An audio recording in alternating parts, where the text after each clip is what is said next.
15 अगस्त 2020 को भारत अपनी आज़ादी का 74वां साल मनाएगा। आज हम जिस स्वतंत्र भारत में जी रहे हैं, अपने फैसले लेने और अपने हितों के लिए आवाज़ उठाने की आज़ादी मिली हुई है। शायद ही आपको पता हो कि भारत को करीब 200 साल तक अंग्रेज़ों की गुलामी की दास्तां झेलनी पड़ी थी। तब आज़ादी पाने के लिए लाखों लोगों ने शहादतें दी थी, जिसके बाद हमें 15 अगस्त 1947 को स्वतंत्रता मिली थी। दरअसल भारत को हमेशा से ही वीर बलिदानों की भूमि कहा जाता है। अपनी मातृभूमि के लिए अपना वर्चस्व लुटाने में भी कभी भी भारत के वीरों पुत्रों ने संकोच नहीं किया।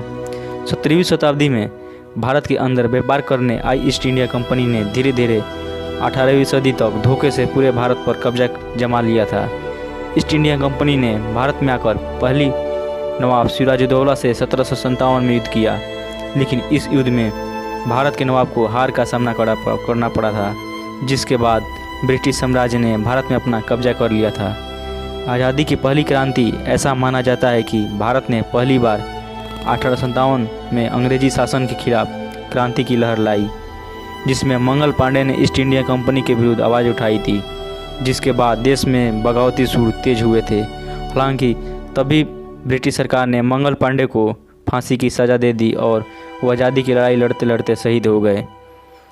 कांग्रेस का उदय ब्रिटिश सरकार को भारत से ख़त्म करने के लिए नई नई योजनाएं बनाई गई, आंदोलन किए गए और लोगों को जागरूक करने का प्रयास किया गया।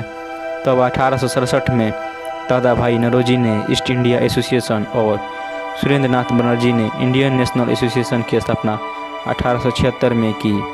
इसी बीच सन 1885 में इंडियन नेशनल कांग्रेस की स्थापना की गई, जिसमें कई दिग्गज नेता शामिल हुए और महात्मा गांधी के नेतृत्व में कई आंदोलन किए गए, जिससे ब्रिटिश हुकूमत डगमगाने लगी। आज़ादी की लड़ाई लड़ने के लिए हर जाति धर्म के लोगों ने अपना पूरा योगदान दिया, जिसमें महात्मा गांधी के अलावा बाल गंगाधर तिलक, गोपाल कृष्ण गोखले, श्री अरविंद घोष, सुभाष चंद्र बोस, लाला लाजपत राय, चंद्रशेखर आज़ाद, भगत सिंह आदि का आज़ादी में महत्वपूर्ण योगदान दिया था।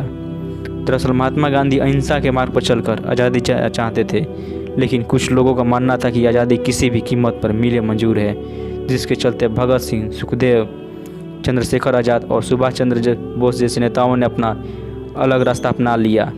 दरअसल महात्मा गांधी अहिंसा के मार्ग पर चलकर खेड़ा सत्याग्रह आंदोलन, सविनय अवज्ञा आंदोलन, भारत छोड़ो आंदोलन, दांडी मार्च के अलावा खिलाफत सरीखे आंदोलन किए थे। 9 अगस्त 1942 को महात्मा गांधी ने भारत छोड़ो आंदोलन की शुरुआत की।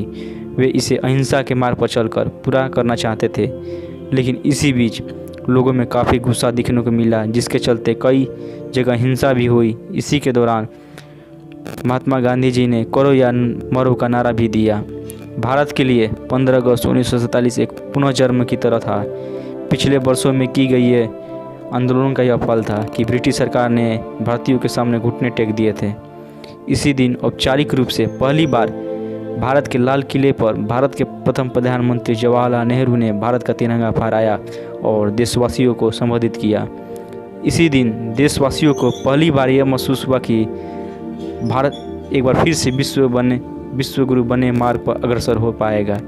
इसी दिन देश में रहने वाले सभी जाति धर्म के लोगों की आंखें उन वीर तथा वीरांगनाओं के लिए श्रद्धा से झुक जाती है, जिन्होंने इस देश की आज़ादी में अपना जीवन तक न्यौछावर कर दिया।